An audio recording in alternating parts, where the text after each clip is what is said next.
Bonjour, petite vidéo pour la bibliographie additionnelle à l'épisode consacré à la mnémotechnique pour apprendre les runes du Fusark. Pour approfondir le sujet, pour que vous continuiez à étudier, je vous recommande de vous procurer cet ouvrage, Fusark de Edred Thorson. Ça fait partie des premiers ouvrages que j'ai achetés dans les années 80 sur le sujet. Ça a été l'un de mes premiers outils d'étude. Je vous le recommande, non pas pour attaquer tout de suite la magie runique, parce que c'est un manuel qui est effectivement très pratique là-dessus, mais tout d'abord pour apprendre, pour continuer votre apprentissage des runes du Fusark. Notamment dans la première partie, vous avez pour chaque rune, je vous montre un exemple. Là, on a ici par exemple Raizo. Et pour chaque rune, cet ouvrage vous donne donc la forme de la rune, son nom, sa valeur phonétique et tout un texte qui donne un aperçu de sa valeur ésotérique. Toutes les runes sont dans l'ordre, etc. Et donc, pour apprendre sérieusement donc, les runes avant d'attaquer quoi que ce soit en termes de magie ou d'ésotérisme, il vous faut apprendre ça. Et cet outil-là est quelque chose de très pratique.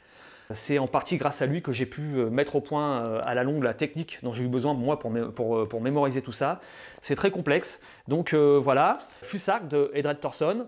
Même pour l'avenir, il vous sera utile.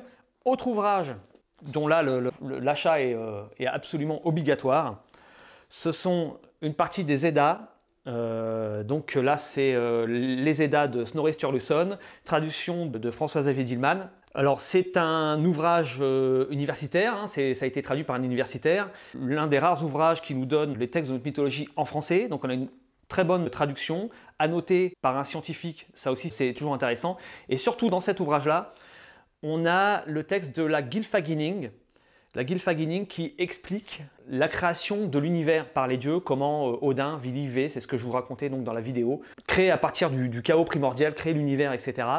Et pour mieux comprendre effectivement ma technique de mémorisation, il vous faut connaître à fond la Gylfaginning, ainsi que d'autres éléments mythologiques. Donc de toute façon, si vous voulez étudier les runes, etc., tôt ou tard, il va vous falloir lire et connaître les Eddas.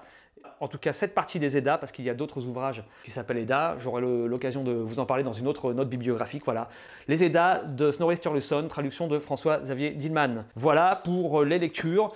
Eh bien, ma foi, vous n'avez plus qu'à continuer à étudier. Je vous dis au revoir. N'hésitez pas à liker comme d'habitude. Faites-le maintenant. Voilà. Écoutez, à bientôt pour une nouvelle vidéo des initiations aux runes. Au revoir.